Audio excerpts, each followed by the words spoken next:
آج کا انسان اپنے ہاتھوں سے اپنے بچوں کے گھر اجاڑتا ہے، اپنے ہاتھوں سے۔ پھر لوگ کہتے ہیں یہ پڑھا لکھا لڑکا تھا، پڑھی لکھی لڑکی تھی، معلوم نہیں کیا ہوا، کچھ دن ان کی ازدواجی زندگی بڑی زبردست چلی، بعد میں پتہ نہیں کیا ہوا۔ پوچھو ان کو بھائی کیسا پڑھا لکھا تھا، کیا پڑھا تھا اس نے؟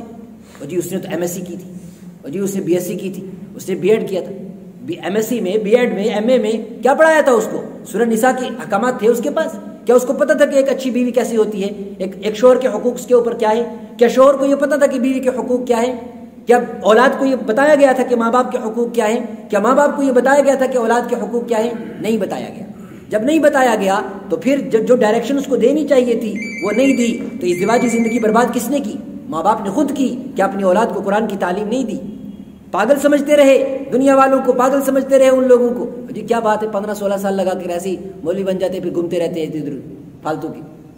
15-16 سال لگانے کے بعد اگر کسی کو قرآن نصیب ہوا، اس کی زندگی بن گئی، اس کی زندگی کی قیمت بن گئی، اس کو زندگی کی حقیقت اس کے سامنے کھل گئی۔ وہ کاغذ کے پھولوں سے کبھی خوشبو نہیں سونگے گا، اس کو حقیقت کا پتہ ہے، اس کو پتہ ہے کہ قبر کے اندر کیا۔ ٹھیک ہے انسان کے اعمال کا تفاوت رہتا ہے، ہر انسان سے گناہ بھی ہوتے ہیں، ہر انسان کی زندگی میں مختلف مرحلے رہتے ہیں، لیکن کم سے کم وہ حقیقت سے اگنور نہیں کرے گا کبھی، حقیقت سے کبھی دور نہیں بھاگے گا، کبھی نہ کبھی اپنے آپ کو وہ اس راستے پر لے کے آئے گا، اور اپنے کیے پر پچھتانے کے بعد توبہ کر کے اپنے راستے کو چنے گا۔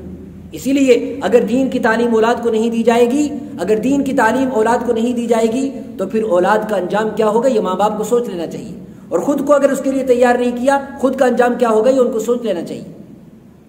وَيَقُولُونَ، لہٰذا ان چیزوں کو پاگل پن نہیں سمجھنا چاہیے، ان کو امپورٹنس دینی چاہیے۔ ہمارے تو پہلی بات یہاں ہوتی ہی نہیں، نہ قرآن کی مجلس ہوتی ہے، نہ کوئی قرآن سناتا، نہ کوئی قرآن سننا چاہتا، لیکن اگر کوئی سناتا بھی ہے تو اس کی طرف کوئی توجہ نہیں دی جاتی۔ ہم نے خود یہاں ایک دارالقرآن کا ایک نظام شروع کیا تھا، بہرحال اللہ تعالیٰ کی توفیق سے ہی ہوتا ہے جو کچھ ہوتا ہے۔ ایک مختصر سا ایک سلسلہ شروع کیا کہ چند لوگ قرآن پاک سیکھیں، قوم نے تھوڑا سا جذبہ بھی دکھایا، اس کے بعد ایسے بھولے کہ لگتا ہی نہیں ہے کہ کبھی کسی کو شوق ذوق تھا بھی۔